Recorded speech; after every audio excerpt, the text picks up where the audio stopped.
പഠിപ്പിക്കണ്ട. അടി അടി അടി ഷെറിൻ ജുസ്മാൻ.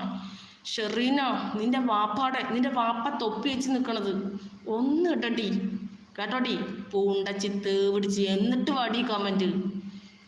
ഇല്ലല്ലോ, എന്തിനാ ഉസ്താദ് എന്നിട്ടും സാബിത്താടെ ഈ പറയുന്ന ഷോർട്സ് വീഡിയോസൊക്കെ കാണാൻ പോയത്? ഉസ്താദിൻ്റെ ഉദ്ദേശം എന്താ? റീച്ച്, പണം, ഇത് തന്നെയല്ലേ ഉസ്താദിൻ്റെയും മനസ്സിലെ ഒരു ആവശ്യം?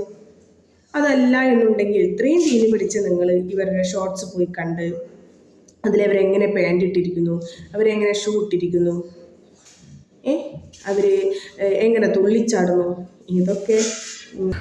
അസ്സലാമു അലൈക്കും വറഹ്മത്തുള്ളാഹി വബറകാതുഹു. പ്രിയമുള്ളവരെ, ഈ ഒരു കണ്ടൻറ്റിൽ ഞാൻ അവസാനമായിരിക്കും ഈ വീഡിയോ ചെയ്തുകൊണ്ടിരിക്കുന്നത്. ഇനി ഈ ഒരു വിഷയത്തിനെ തുടർന്ന് ഞാൻ വീഡിയോ ചെയ്യാതിരിക്കാൻ വേണ്ടി ശ്രമിക്കാം എന്നാണ് നിങ്ങളോട് എനിക്ക് ആദ്യമായിട്ട് ഉണർത്താനുള്ളത്. ഈ ഉമ്മാനെ കുറിച്ചിട്ട് ഞാൻ ആദ്യ സമയത്ത് മുഖം പോലും കാണിക്കാതെ ആയിരുന്നു വീഡിയോ ചെയ്തത്. രണ്ടാമത്തെ പ്രാവശ്യവും വീഡിയോ ചെയ്യുമ്പോഴും ഞാൻ ഈ ഉമ്മാൻ്റെ മുഖം എവിടെയും നിങ്ങൾക്ക് വെളിവായിട്ട് കാണിച്ചു തന്നിട്ടില്ല. എന്നാൽ ആ ഉമ്മ വീഡിയോ കണ്ടിട്ടുണ്ട്. മാത്രമല്ല ആ ഉമ്മ എന്നെ കുറിച്ചിട്ട് പല വീഡിയോസുകളും കുറേ പ്രാവശ്യമായിട്ട് അപ്ലോഡ് ചെയ്തിട്ടുമുണ്ട്. ഉമ്മ, നിങ്ങളോട് എനിക്ക് പറയാനുള്ളത്, നിങ്ങൾ ലൈവിൻ്റെ അകത്ത് നടത്തുന്നതായ ആ തെറിവിളികൾ അത് വളരെ മോശമായ രീതിയിലാണ് നിങ്ങൾ പറഞ്ഞുകൊണ്ടിരിക്കുന്നത്. ഒരു സ്ത്രീയെ സംബന്ധിച്ചിടത്തോളം, മാത്രമല്ല പുരുഷനെ സംബന്ധിച്ചിടത്തോളം, ഇനി അതിനെയും പറയാൻ നിൽക്കേണ്ട, പുരുഷന്മാരൊന്നും പറഞ്ഞിട്ടില്ല എന്ന്. ഇത്തരത്തിലുള്ള കാര്യങ്ങൾ ഇസ്ലാമികപരമായിട്ട് ഒരിക്കലും നമ്മൾ അനുകൂലിക്കാൻ പറ്റാത്ത കാര്യമാണ് ഉമ്മ.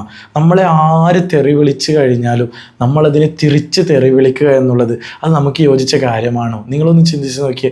മുത്തനബി സല്ലല്ലാഹു അലൈഹി വസല്ലമ തങ്ങളുടെ ഒരു സ്റ്റോറി നിങ്ങളെല്ലാവരും കേട്ടിട്ടുണ്ടാവും. മുത്തനബി സല്ലല്ലാഹു അലൈഹി വസല്ലമ തങ്ങൾ വഴിയിലൂടെ നടന്നു പോകുന്ന സമയത്ത് ഒരു ഉമ്മ ദിവസേന ആ മുത്തനബി സല്ലല്ലാഹു അലൈഹി വസല്ലമ തങ്ങളുടെ മേത്തേക്ക് കച്ചറകളൊക്കെ എറിയുന്നതായ ആ സ്റ്റോറി കേട്ടിട്ടുണ്ടാവും അല്ലേ? അപ്പോൾ ദിവസവും എറിഞ്ഞുകൊണ്ടിരുന്നു. പക്ഷേ മുത്തനബി സല്ലല്ലാഹു അലൈഹി വസല്ലമ തങ്ങൾ ഒരിക്കലും അതിനെ പ്രതികരിക്കാൻ നിന്നില്ല. അവസാനം ഒരു ദിവസം മുത്തനബി സല്ലല്ലാഹു അലൈഹി വസല്ലമ തങ്ങൾക്ക് ആ ഉമ്മാനെ കാണുന്നില്ല, ഇങ്ങനെ എറിയുന്നതായിട്ടൊന്നും കാണുന്നില്ല.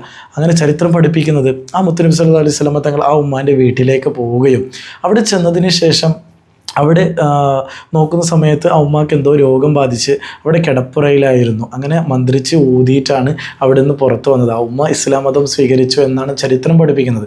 ഇവിടെ ഞാൻ പറഞ്ഞത് ഈ ഒരു എന്തിനാണെന്ന് വെച്ചാൽ, നമ്മളെ തെറി വിളിക്കുകയോ അല്ലെങ്കിൽ നിങ്ങൾ പറയുന്നുണ്ട്, അതായത് കമൻസിൽ വന്ന് എല്ലാവരും തെറി വിളിക്കുന്ന സമയത്ത് ഞാൻ എന്താണ് ചെയ്യേണ്ടത്, ഞാൻ അവർക്ക് തിരിച്ച് മറുപടി കൊടുക്കേണ്ടത്, അവർ തിരിച്ച് അവരുപ്പ എന്ന് പറഞ്ഞാൽ അവരുപ്പാൻ്റെ ഉപ്പാക്ക് ഞാൻ വിളിക്കുന്ന രീതിയിലാണ് നിങ്ങളുടെ തെറിവിളികൾ കാണുന്നുള്ളത്.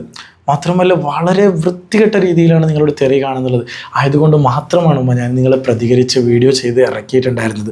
ദയവ് ചെയ്ത് അതൊന്ന് നിർത്തിവെക്കാൻ വേണ്ടി ശ്രമിക്കുക. ഇത്തരത്തിൽ ഫർദയും ഇട്ട് ബുർക്കയും ധരിച്ചുകൊണ്ട് നിങ്ങൾ ഇത്തരത്തിലുള്ള കാര്യങ്ങളൊക്കെ ചെയ്യുന്ന സമയത്ത് നമ്മുടെ മുസ്ലിം സമുദായത്തിന് വളരെയധികം മോശപ്പെട്ട രീതിയിൽ ആൾക്കാരൊക്കെ ചിത്രീകരിക്കാൻ വേണ്ടി ആരംഭിച്ചു കഴിഞ്ഞു. ഞാൻ പറഞ്ഞു വരുന്നത് എന്താണെന്ന് വെച്ചാൽ, നമ്മുടെ ഇസ്ലാം മതത്തെ തകർക്കാൻ വേണ്ടി കുറേ ആൾക്കാർ ഇപ്പോൾ രംഗത്ത് വന്നിട്ടുണ്ട് ഉമ്മ. നിങ്ങളത് മനസ്സിലാക്കാതെ പോകുന്നു എന്നുള്ളതാണ്. നിങ്ങൾ ഏറ്റവും റെസ്പെക്റ്റ് വെച്ചുകൊണ്ട് ഞാൻ ഉമ്മ എന്ന് വിളിച്ചുകൊണ്ടിരിക്കുകയാണ്. നിങ്ങളോട് പറയാനുള്ളത്, ദയവ് ചെയ്ത് ആ തെറിവിളികൾ ഒന്ന് നിർത്തിവെക്കുക. നിങ്ങൾക്ക് നല്ലതാണെന്ന് തോന്നിയാൽ, ഞാൻ ഈ പറയുന്ന കാര്യത്തിനോട് നിങ്ങൾക്ക് യോജിക്കാൻ തോന്നിയാൽ ദയവ് ചെയ്ത് ആ തെറിവിളികൾ ഒന്ന് നിർത്തിവെക്കുക. നിങ്ങളുടെ കമൻറ്റ് ബോക്സിൽ തെറിവിളികൾ അഭിഷേകം നടത്തുന്നുണ്ടാവും. ചില വൃത്തികെട്ട ആൾക്കാരായിരിക്കും, അവർക്കൊരു പണിയും ഉണ്ടാവില്ല. അവർ വന്ന് നിങ്ങളുടെ കമൻറ്റ് ബോക്സിൽ തെറിവിളി നടത്തുന്നുണ്ടാവും. എന്നാൽ നമ്മളൊന്നും അതിന് പ്രതികരിക്കാൻ പോകണ്ട എന്നാണ് നിങ്ങളോട് സ്നേഹപൂർവ്വം നിങ്ങളോട് ഓർമ്മപ്പെടുത്താനുള്ളത്. നിങ്ങൾ ഈ അടുത്ത് കുറേ വീഡിയോസൊക്കെ എന്നെക്കുറിച്ച് ചെയ്തിട്ടുണ്ട്, അതൊക്കെ ഞാൻ കണ്ടു. പക്ഷേ അതിനൊന്നും ഞാൻ മറുപടി കൊടുക്കാൻ ഇപ്പോൾ ഞാൻ ആഗ്രഹിക്കുന്നില്ല. കുറേ വീഡിയോസ് എൻ്റെത് നിങ്ങൾ ചെയ്തിട്ടുണ്ട് തംബ്നെയിൽ വെച്ചുകൊണ്ട്. 1 2 3 4 5 6 7 8 വീഡിയോസിൻ്റെ അടുത്തായിട്ട് നിങ്ങൾ ചെയ്തിട്ടുണ്ട് എൻ്റെ വീഡിയോസ്. അപ്പോൾ ഞാൻ സിലു ടോക്സിൻ്റെ വിഷയത്തിൽ സംസാരിച്ച ആ സംസാരങ്ങളും അടക്കം നിങ്ങൾ എന്ത് ചെയ്തു, വീഡിയോ ചെയ്തിട്ട് കണ്ടൻ്റായിട്ട് ഉപയോഗിച്ചുകൊണ്ടിരിക്കുകയാണ്. അതിനൊന്നും എനിക്ക് യാതൊരു പ്രശ്നവുമില്ല. എന്നാലും ഞാൻ നിങ്ങളുടെ അടുത്ത് പറയാനുള്ള ഒരു കാര്യം ഇതായിരുന്നു, നിങ്ങൾ തെറിവിളി നിർത്തണം. എന്തായാലും നിങ്ങൾ നിർത്തണം. ഇനി വലുതായി കഴിഞ്ഞാൽ നിങ്ങളുടെ കുട്ടികൾ ചിലപ്പോൾ നിങ്ങളുടെ ചാനൽ വീക്ഷിക്കുന്ന സമയത്ത് ഇതൊക്കെ വളരെ മോശപ്പെട്ട രീതിയിലായിരിക്കും അവർക്കൊക്കെ കാണാൻ വേണ്ടി കഴിയുക. ഞാൻ പറഞ്ഞത് ശരിയല്ലേ? മാത്രമല്ല നിങ്ങൾ ഇസ്ലാം മതത്തിലേക്ക് വന്ന വ്യക്തിയും കൂടിയാണ്. വളരെ ബഹുമാനമുണ്ട് നിങ്ങളുടെ അടുത്ത് ഇസ്ലാം സ്വീകരിച്ചതോടുകൂടി. അപ്പോൾ ആ ഇസ്ലാമിക ചിട്ട അനുസരിച്ച് തന്നെ നിങ്ങൾ മുമ്പോട്ട് പോകാൻ വേണ്ടി ശ്രമിക്കുക. അല്ലാഹു സുബ്ഹാനഹു വ തആല നിങ്ങൾക്ക് ദീർഘായുസ്സും ആഫിയത്തും പ്രദാനം ചെയ്യട്ടെ. നല്ല രീതിയിലും മാർഗത്തിലൂടെ സഞ്ചരിക്കാൻ അല്ലാഹു നമുക്ക് തൗഫീക്ക് നൽകട്ടെ. നമുക്ക് ഏവർക്കും തൗഫീക്ക് നൽകി അനുഗ്രഹിക്കട്ടെ. പിന്നെ കുറേ ഉസ്താദന്മാരൊക്കെ നിങ്ങൾ കുറ്റം പറയുന്നതായിട്ട് കാണാൻ വേണ്ടി കഴിഞ്ഞു. ആ വീഡിയോൻ്റെ അകത്തൊക്കെ ഉസ്താദന്മാരെ നിങ്ങൾ കുറ്റം പറയുന്നുണ്ടെങ്കിൽ ഞാൻ പറയാനുള്ളത് ഒന്ന് തന്നെയാണ്. ഉസ്താദന്മാർ യൂട്യൂബിൽ പണം വാങ്ങുന്നുണ്ടോ ഇല്ലേ എന്ന് നിങ്ങൾ, അത് ശരിയാണ്. ഉസ്താദന്മാർ യൂട്യൂബിൽ വീഡിയോസ് ചെയ്യുന്നുണ്ട്, അതിൽ നിന്ന് കിട്ടുന്ന വരുമാനവും എടുക്കുന്നുണ്ട്.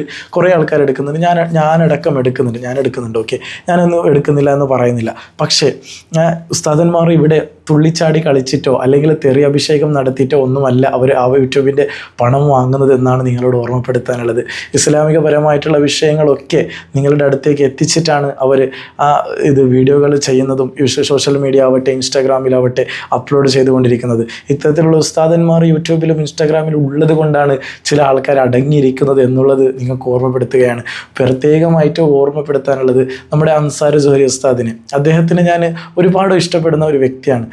അദ്ദേഹത്തിൻ്റെ വീഡിയോസ് നീശ്വരവാദികൾക്കും അല്ലെങ്കിൽ മറ്റ് സൗഹൃദം, അതായത് അന്യമതസ്ഥരൊക്കെ തമ്മിൽ അടുപ്പിക്കാൻ അല്ലെങ്കിൽ തമ്മിൽ കളർത്താൻ നോക്കുന്നതായ ആൾക്കാർക്കൊക്കെ ചുട്ട മറുപടിയുമായിട്ട് മുമ്പോട്ട് വരുന്നത് കൊണ്ടാണ് ഇപ്പോൾ ഇവിടെ ഐക്യത്തോടു കൂടി അധികമായിട്ടും ആൾക്കാർ മുമ്പോട്ട് പോയിക്കൊണ്ടിരിക്കുന്നത്. അപ്പോൾ ഞാൻ പറഞ്ഞു വരുന്നത്, ഉസ്താദന്മാർ യൂട്യൂബിൽ വീഡിയോ ചെയ്യുന്നത് കൊണ്ട് ആരും അതിനെ കുറ്റം പറയാൻ നിൽക്കേണ്ട എന്നാണ് നിങ്ങളോട് ഓർമ്മപ്പെടുത്താനുള്ളത്.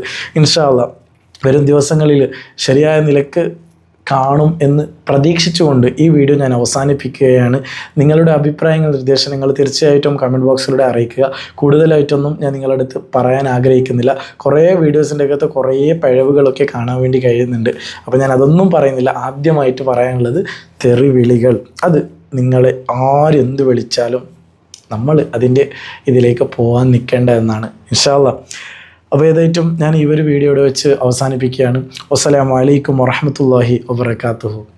നടിക്ക് നീതി നിഷേധിക്കപ്പെട്ടതിനെ കുറിച്ചും റബ്ബ് അദ്ദേഹത്തിന് വേണ്ടുന്ന നീതി നടപ്പാക്കും, അത് അധികം താമസിയാതെ നടപ്പാക്കും എന്നൊക്കെ പറഞ്ഞിട്ട് ഉള്ളൊരു വോയിസ് കാര്യങ്ങളൊക്കെ ഞാൻ കേട്ടപ്പോൾ 8 വർഷത്തിനുള്ളിൽ ഈ വ്യക്തി ഇങ്ങനെ പറഞ്ഞിട്ടില്ല അല്ലേ?